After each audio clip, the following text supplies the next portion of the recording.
নমস্কার বন্ধুরা, রিয়ার হেসেলে আপনাদের সকলকে স্বাগত জানাই। আজকের রেসিপি নিরামিষ কাঁচকলা আলুর ঝাল। কাঁচকলাগুলোকে লম্বা লম্বা করে কেটে নুন এবং হলুদ মেশানো জলের মধ্যে আমি ভিজিয়ে রেখেছি, সাথে আলুও কেটে নিয়েছি। এবার কড়াইয়ে তেলের মধ্যে কেটে রাখা আলুগুলোকে লাল করে ভেজে নেব। আলুগুলো ভাজা হয়ে গেছে, এবার ওই তেলের মধ্যে কেটে রাখা কলাগুলোকেও দিয়ে দেব। দিয়ে ভালো করে নাড়িয়ে চাড়িয়ে নিয়ে লাল করে ভেজে নেব। অন্যদিকে টমেটো আর আদা ঘষে নিয়েছি। তেলের মধ্যে শুকনো লঙ্কা ফোড়ন দিয়ে তাতে গোটা জিরে দিয়ে দিলাম। এরপর টমেটো এবং আদার পেস্টটা দিয়ে ভালো মতো কষিয়ে নেব।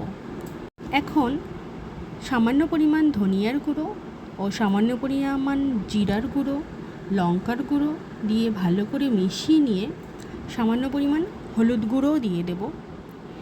এবার মশলাটাকে ভালো করে মিশিয়ে নিয়ে ভেজে রাখা কলা এবং আলুগুলোকে কষিয়ে রাখা মশলাটার মধ্যে দিয়ে দেব। এবার মশলাটার সাথে ভালো করে আলু এবং কলাটাকে ভালো করে কষিয়ে নিতে হবে। এই পর্যায়ে গ্যাসের আঁচটাকে কমিয়ে দেবেন।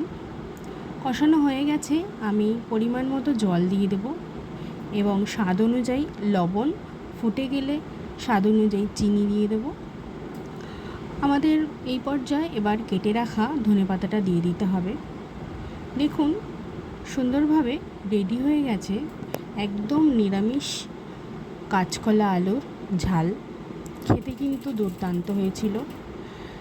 ভিডিওটা ভালো লাগলে অবশ্যই চ্যানেলটা সাবস্ক্রাইব করে দেবেন, পাশে থাকা বেল আইকনটা প্রেস করবেন। নমস্কার।